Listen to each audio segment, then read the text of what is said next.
As we watch this view again over Tel Aviv, and you see what appear to be impacts now on the ground.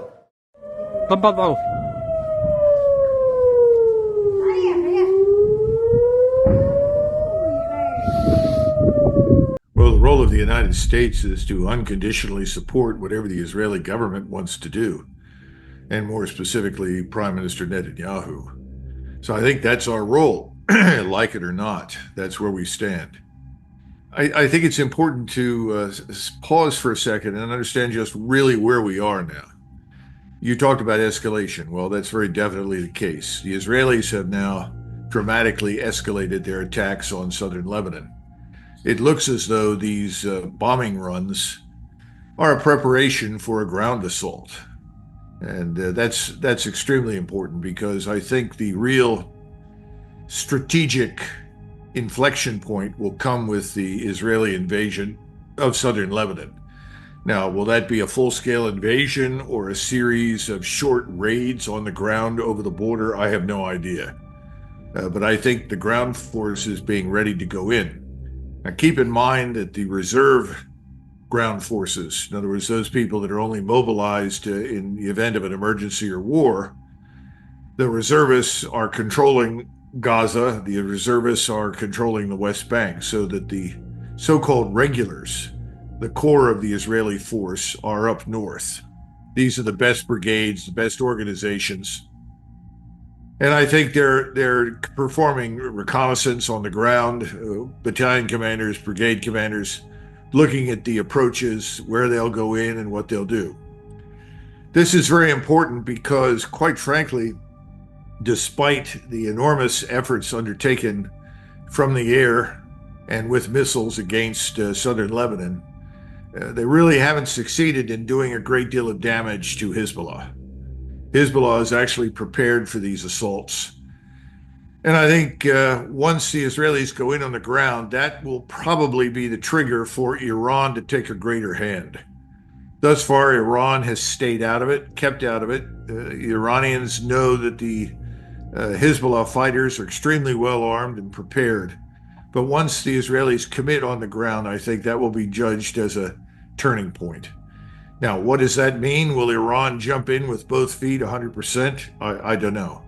The other thing is that from the vantage point of the United States, I think the U.S. armed forces are waiting for the ground assault before they actually engage in support of the Israelis. So that's why I think the idea of Israeli ground forces in southern Lebanon is very important. Now, we had some interesting developments over the last 24 hours beyond just bombings. We now have Israeli aircraft, an F-15, at least one, that has landed in Cyprus because of damage inflicted on Israeli airfields. That's very important because both Hezbollah and Turkey have warned that if the Israelis utilize Cyprus, that they will regard that as part of the war zone. The Turks are, of course, extremely sensitive to Cyprus, as you know from the history down there. They will not be pleased at all that the Israelis are operating out of it. They were already very unhappy with the British use of Cyprus to support strikes in various places, but more important, the air defense operations that the Israelis mounted when they were under threat of attack by Iran. So I think we're reaching a strategic inflection point where this war really will go regional. It'll move beyond just Hezbollah in Israel or Houthis in Israel, but this could also include Iran and potentially others. At the same time, we should not lose sight of what's going on in Jordan, Syria, Iraq, and Egypt. I think that General Sisi's position in Egypt is very, very fragile. The Egyptian population is ready to essentially remove him. I think we could wake up and discover that the Egyptian army has taken him out of his office. Now, what does this mean? This means that despite our efforts to bribe the Egyptian government into silence and essentially compliance with whatever Israel wants to do, that the situation in Egypt could change dramatically. You have a similar situation in Jordan. King Abdullah's government resigned en masse in front of him. I think King Abdullah is on very shaky ground. There are an estimated 11.2 million Palestinians living in Jordan.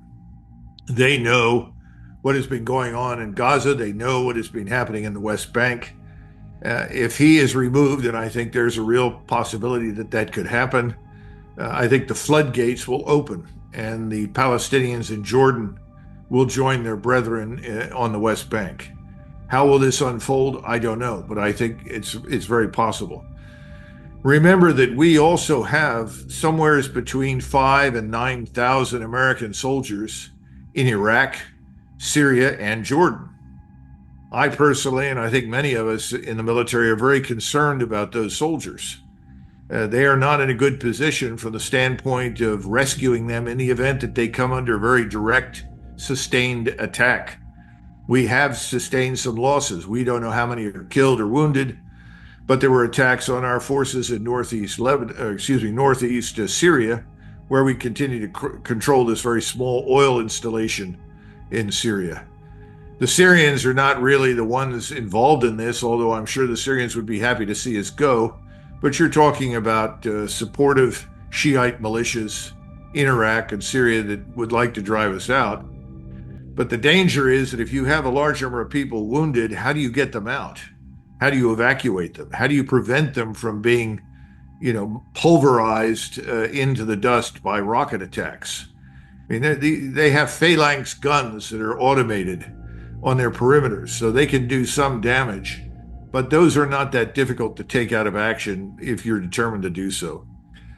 So these are all serious issues that I don't think most Americans are aware of, but the loss of American life in those areas could have a big impact. Americans don't know, frankly, how many people we have in the Middle East, how many soldiers are actually on the ground. They haven't paid much attention.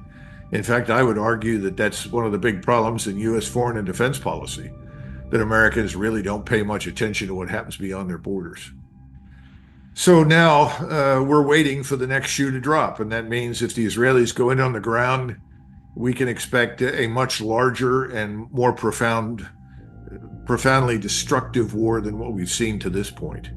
And we haven't seen the various hypersonic missiles and other arsenals of destruction that could be delivered against Israel either. But all of this is calculated, as you know, by Mr. Netanyahu to bring the United States into the war on his side in support of him. That's really what this is all about. Yeah, that was my follow-up question.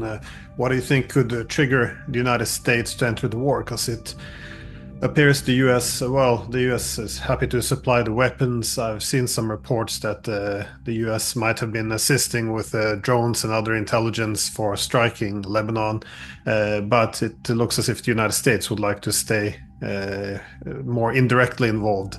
But as you pointed out, the Israelis' main plan, much like the Ukrainians, appear to be to pull the Americans in. So what do you think would be the possible triggers to pull the United States into a wider Middle Eastern war?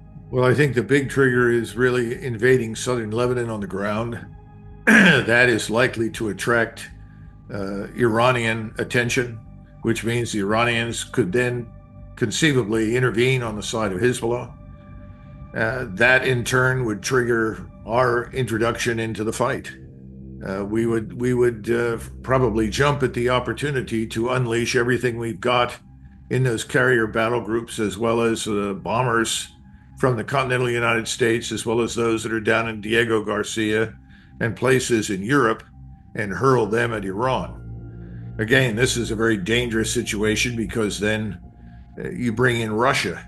Russia is not likely to sit there quietly and watch us pulverize Iran. Remember, there are several thousand Russian soldiers, technicians, civilians on the ground in Iran, helping the Iranians to build up their air and missile defense capability. If this occurs, then I would also expect the Israelis to go after the nuclear development facilities inside Iran, or what are alleged to be nuclear development facilities. And again, you have a similar situation with the U.S. military. I'm sure that all the target lists, all the data for targets, the target arrays have been traded back and forth between us and the Israelis. So it's really a matter of flipping a switch and you find yourself in a regional war. Yeah, seems to be a conflict which we can't really control anymore, as we discussed earlier. The time to have resolved this would have been much sooner, but I feel it's gone out of control for all the main parties. I want to switch gears a little bit to the United States, because you currently have a visitor over there now, President Zelensky, who has gone to the United States to present what he refers to as the victory plan. Now, there's some lack of clarity about what this plan entails. It seems to be for the United States to start doing long range precision strikes into Russia, which Putin has warned would amount to a direct war between the US and Russia, which, yeah, best case scenario might be World War III without nuclear weapons, but of course it could be much worse. So not only these strikes into Russia, but also NATO membership apparently. So it's a bit unclear what the victory package entails. The main argument is that this is necessary to pressure Russia to sit down and talk, which is also a bit dishonest, it seems, because it was the US and UK that sabotaged the Istanbul Agreement in early 2022, and also Zelensky passed a law banning negotiations with Russia. So it's unclear why suddenly it's presented as Russian obstruction being the main problem, given that none of the Western countries have wanted to even have diplomacy with the Russians for the past 2.5 years. So it seems unclear what this is supposed to achieve. But given the high stakes, what do you think this victory plan entail? And do you think Washington will give him what he wants? It sounds much more like a sustainment plan, how to keep the war going for a few more months as opposed to victory. Because we've had other victory plans submitted in the past.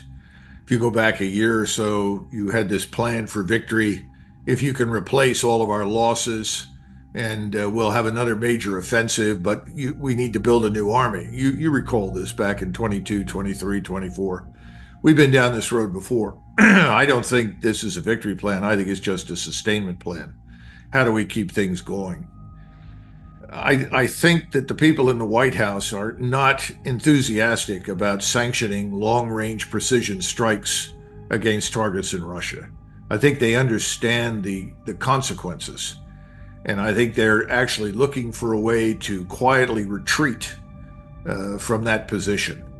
So I think there's a willingness to provide many more things, including artillery ammunition, replenish vehicles. I understand there's an order for 200 Bradleys now to ship to Ukraine, but I'm very skeptical that they will allow these long-range precision strikes. And I think that's a good thing, frankly, because I don't think we really want to go to war with Russia, despite our foolish statements and policy positions. Now, that doesn't mean it still couldn't happen. I mean, I've been wrong before, but I think this is not likely to be the case. I think there's something else going on, though, that's far more important, and that is that the Europeans themselves want to step back from this. So support for this policy is eroding rapidly. It's very clear that the Germans want nothing more to do with this, despite what Mrs. Baerbock may say or other members of the Schultz government. He's on very shaky ground. The Russians know this, and I think they would welcome change in the Berlin government, which is probably inevitable at this point. I just don't know how soon. There may be changes in Paris as well, and changes in other European governments on the model of, say, Slovakia and Hungary. Things are not well in Poland. The Polish population is not at all enthusiastic about being drawn into a war. And more recently, you had this attack up near Tver in northwest Russia. And it's interesting, if you look at the locations that we struck, or when I say we, I'm talking about the Ukrainians, and we don't know where they were launched from. I've heard different theories, something about Latvia having been a base for the launch of these unmanned combat aerial vehicles against this ammunition storage area. But if you look at the radar coverage, our data undoubtedly was provided to the Ukrainians, showing them that they had a good chance of getting in there and inflicting damage without necessarily electrifying or signaling the entire air and missile defense network. Now, how much damage did they do? I don't think it's nearly on the scale that the Ukrainians had hoped for. And it certainly has not set back Russian munition production. They undoubtedly found some Iskander missiles that could be detonated, and that helped to explain the giant fireballs and explosions, along with lots of artillery ammunition. I'm told some of it came from North Korea. Who knows? But the bottom line is it was a flash in the pan, not a game changer by any means. It's not going to slow the Russians down or inhibit what's happening down in Ukraine. And we know that in Ukraine itself, the front continues to crumble, and the regime in Kiev is on the verge of collapse. There's no question about that. And I think the Russians know it, and they're proceeding cautiously as they have thus far, because they too don't want a war with NATO or the United States. So I think if there's any good news in all of this, I think it is that both sides, Washington and Moscow, really don't want to go to war with each other in eastern Ukraine. And the question is, how do you get past the current impasse? In other words, how do you move beyond where we are now? And there are undoubtedly debates in Moscow about do we destroy several city blocks in Kyiv and then move forces over the river and into Kiev itself? I don't know. Again, I think Mr. Putin has never wanted that. He does not want to govern Western Ukraine. He would like Western Ukraine, if it's going to retain its independence, to be Austrian-like.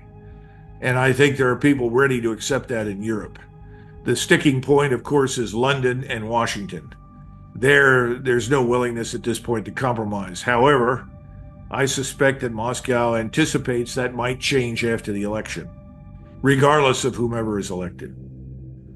So I think the real bad news, the real danger point is in the Middle East now, much less the case in Ukraine.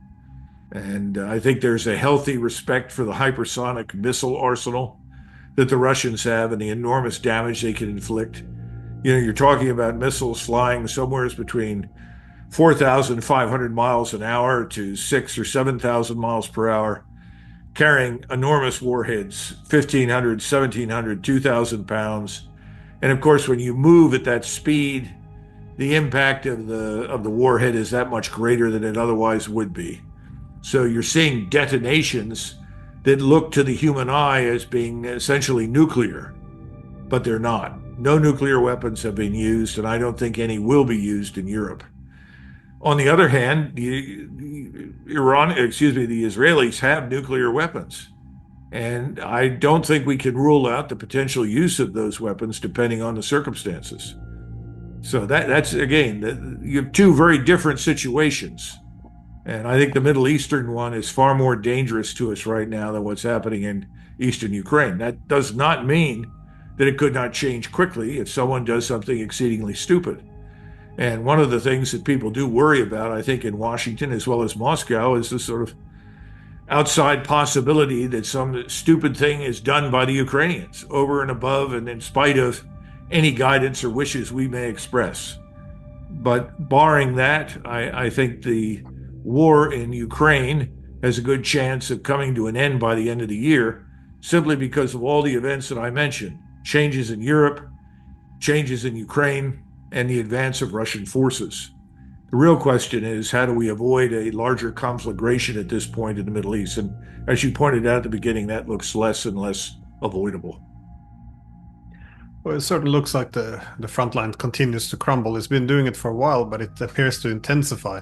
There's a lot of eyes, of course, on Pokrovsk, but as we've seen over the past 2 days, Vuhledar is also falling apart, Chasiv Yar, and the thing is, after especially Pokrovsk and Chasiv Yar, there's not much fortifications anymore once you start going west. So with the economic problems, the manpower problem, running out of weapons, also the inability of the West to send any, it doesn't seem that there's many ways to push back anymore besides escalating with these efforts to take the war into Russia, which there has been some enthusiasm to do. But we saw with Kursk, this has been a spectacular failure, and or even these attacks on the weapon depots. It seems it's hard to imagine that this was pulled off by the Ukrainians alone. As you said, obviously they had some assistance with circumventing where the heavy radar was, but well, the Russians have a number of these, a large number of these munitions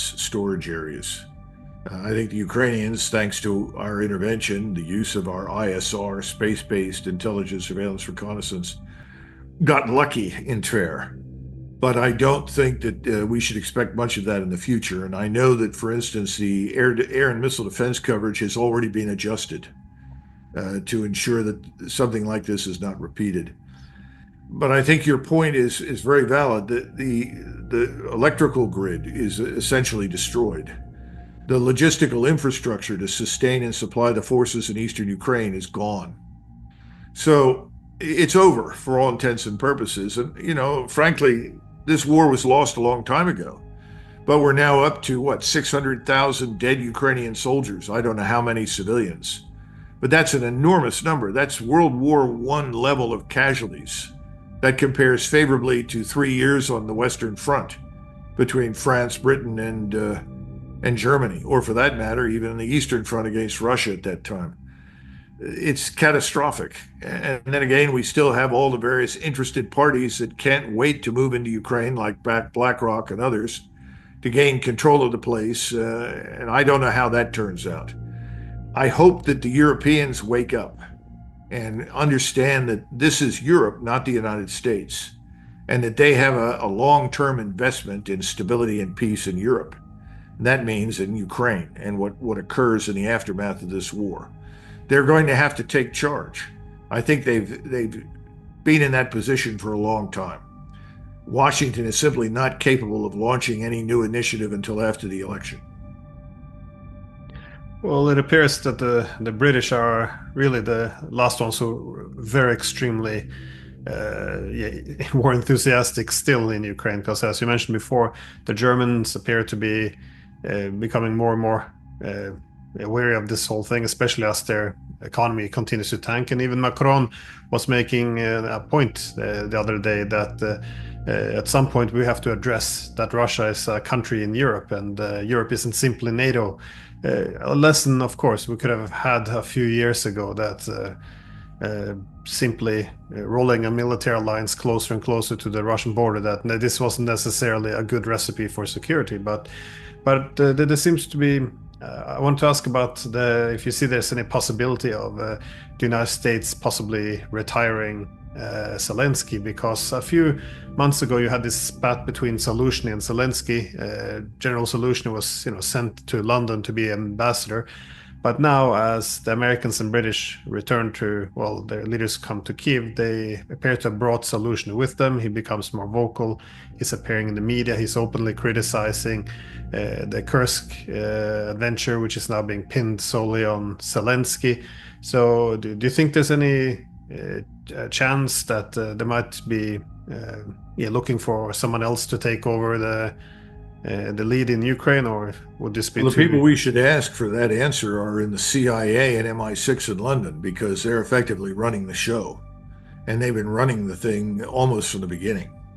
So I don't know is the easiest answer. It's certainly possible, and there are people that have talked behind the scenes about this sort of thing, because I think there's a growing recognition that we need to get out of this.